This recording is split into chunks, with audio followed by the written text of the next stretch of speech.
রাজনৈতিক অধিকার আছে বাংলা ভাষা নিয়ে, বাঙালি নিয়ে কোনো কথা বলা?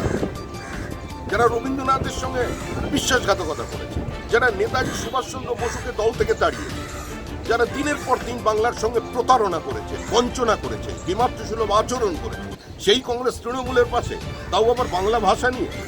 কিন্তু মজার ব্যাপার, আরে সেদিন কংগ্রেসের সমস্ত নেতা 1947 সালের 20শে জুন শ্যামাপ্রসাদ মুখার্জির ডাকে সামিল হয়েছিলেন পশ্চিমবঙ্গকে বাঁচানোর জন্য, পশ্চিমবঙ্গ তৈরি করার জন্য। যে মাটিতে দাঁড়িয়ে বাঙালি বলে পরিচয় দিচ্ছেন, রবীন্দ্রনাথের গান গাইছেন, ওই রবীন্দ্রনাথকে প্রথম বাংলা ভাষায় কনভোকেশন মিটিংয়ে বক্তৃতা করবার জন্য শ্যামাপ্রসাদ মুখার্জি নিয়ে এসেছিলেন। ব্রিটিশ ইন্ডিয়ায় আর কোনো বিশ্ববিদ্যালয় ভারতবর্ষে স্থানীয় ভাষায় কোনোদিন সমাবর্তন অনুষ্ঠান হয়নি। যেটা করেছিলেন শ্যামাপ্রসাদ মুখার্জিকে, এসেছিলেন রবীন্দ্রনাথ ঠাকুর। একবার দয়া করে বক্তৃতাটা পড়ুন। আর কংগ্রেসের ইতিহাস বিশ্বাসঘাতকতার ইতিহাস। আর পশ্চিমবঙ্গের হাজার হাজার বিপ্লবীদের সঙ্গে কি ব্যবহার করেছে,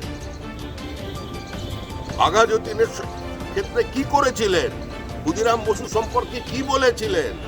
এ তো কেঁচো খুঁড়তে গেলে কিন্তু এবার সাপ বেরিয়ে যাবে। তো দয়া করে কংগ্রেস এগুলো না ঢুকলেই ভালো হয়, তবে ভালো। কল্যাণদা তো নেই, দেখছিলাম না ধর্নায়, ওই জায়গায় শূন্যস্থান পূরণ করতে কংগ্রেসীরা চলে এসেছে। তো মামের ব্যাপার, আমরা কি বলতে পারি? ওদের কখন প্রেম হয় আর কখন বিচ্ছেদ হয় ওরাই জানে। আরে আমরা স্যাংশন দেখেছি, কিছু করতে পারেনি। পরমাণু বোমা ফেটেছিল পোখরানে, কেউ বাধা দিতে পারেনি, আটকাতে পারেনি।